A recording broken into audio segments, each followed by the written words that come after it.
بسم اللہ الرحمن الرحیم من کان للہ وکان اللہ لہ۔ فرمایا کہ جو اللہ پاک کا لیے بن جاتا ہے اللہ پاک اس کے بن جاتے ہیں۔ اللہ پاک کا بننا کیا ہے کہ جس طرح اللہ پاک نے انسان کے اوپر احکامات کو فرض کیا ہے، جو اللہ پاک کے احکامات ہیں اس کے مطابق انسان اپنی زندگی کو بسر کرتا ہے، اللہ کے حکموں کے مطابق چلتا ہے، تو یہ ہے اللہ پاک کا بننا۔ جب انسان اللہ رب العزت کی ذات کے ساتھ خالص ہو کر عبادت کرے گا تو اللہ پاک بھی اس شخص کے لیے اپنی رحمتوں کے، اپنی نعمتوں کے، اپنی وسعتوں کے دروازے کھول دیتے ہیں۔ یہ ہے اللہ کو اس کے لیے بننا کہ اللہ پاک اس کی ہر حاجت کو، اللہ پاک اس کی ہر دعا کو، اللہ پاک اس کے ہر معاملات کو آسان فرماتے ہیں، حاجتیں پوری کرتے ہیں، دعائیں قبول فرماتے ہیں اور معاملات آسان فرماتے ہیں۔ تو اس لیے اللہ کریم کا جو بھی حکم ہمارے اوپر فرض ہے اس کو ہر حال میں، ہر صورت میں بجا لانا چاہیے۔ فرمایا کہ اللہ کریم کی ذات کو اپنا کس طرح بنانا ہے، اس کے لیے مثال کے طور پر ایک واقعہ عرض کر دیتا ہوں۔ علماء نے، بزرگوں نے لکھا ہے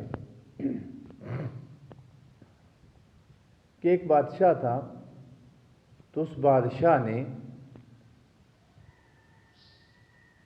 اپنی سلطنت کے لوگوں کو یہ کہا کہ میرے خزانے کے دروازے تمام لوگوں کے لیے کھلے ہیں، جو کوئی اس میں سے لینا چاہتا ہے، جس چیز کے اوپر ہاتھ رکھے گا وہ اسی کی ہوگی۔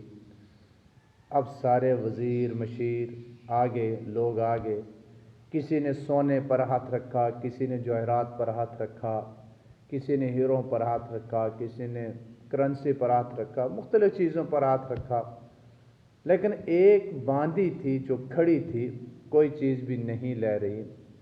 بادشاہ نے اسے پوچھا کہ سب نے اپنی اپنی مرضی کا، اپنی اپنی چوائس کا سامان لیا، اس پر ہاتھ رکھا، میں نے اعلان کیا جو جس چیز پر ہاتھ رکھے گا وہ اس کی ہوگی، تو آپ نے کسی پر بھی ہاتھ نہیں رکھا، کیا آپ کو ضرورت نہیں ہے؟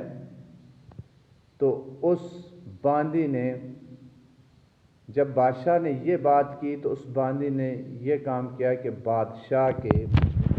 اس نے بادشاہ کے سر کے اوپر ہاتھ رکھ دیا۔ سر کے اوپر ہاتھ رکھ دیا تو بادشاہ نے پوچھا یہ کیا معاملہ؟ تو وہ باندی کہنے لگی کہ بادشاہ سلامت، آپ نے یہ کہا ہے کہ جو جس چیز پر ہاتھ رکھے گا وہ اس کی ہوگی، تو میں نے آپ کے سر پر ہاتھ رکھا ہے، تو اس کا مطلب یہ ہے کہ آپ میرے ہوئے۔ تو بادشاہ نے کہا کہ آپ کو دولت لینی چاہیے تھی، آپ کو سامان لینا چاہیے تھا، آپ کو ہیرے جواہرات لینے چاہیے تھے۔ تو اس باندی نے کیا جواب دیا، لکھنے کے قابل ہے۔ اس نے کہا کہ جب دولت کا مالک میرا ہو گیا تو ساری دولت ہی گویا میری ہے۔ تو اس واقعے سے یہ سبق حاصل کرنا چاہیے کہ ہم دنیا کے پیچھے نہ بھاگیں، ہم اللہ رب العزت کی ذات کے لیے بھاگیں، ہم اللہ کو اپنا بنائیں۔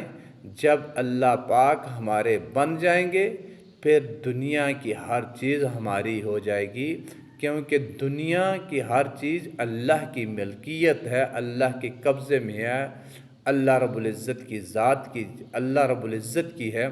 تو جب اللہ پاک ہمارے ہو جائیں گے تو دنیا کی ہر چیز ہماری بن جائے گی، ہماری ہو جائے گی۔ اس لیے ہم اللہ کے بنیں، اللہ پاک دنیا کو ہمارا بنا دیں گے۔ اس لیے فرمایا من کان للہ کان اللہ لہو، جو اللہ کا بنتا ہے تو اللہ کریم اس کے بن جایا کرتے ہیں۔ اللہ پاک ہمیں صحیح طریقے کے ساتھ اپنے احکامات پورے کرنے کی، اپنے عبادت کرنے کی توفیق نصیب فرمائے۔ آمین ثم آمین یا رب العالمین۔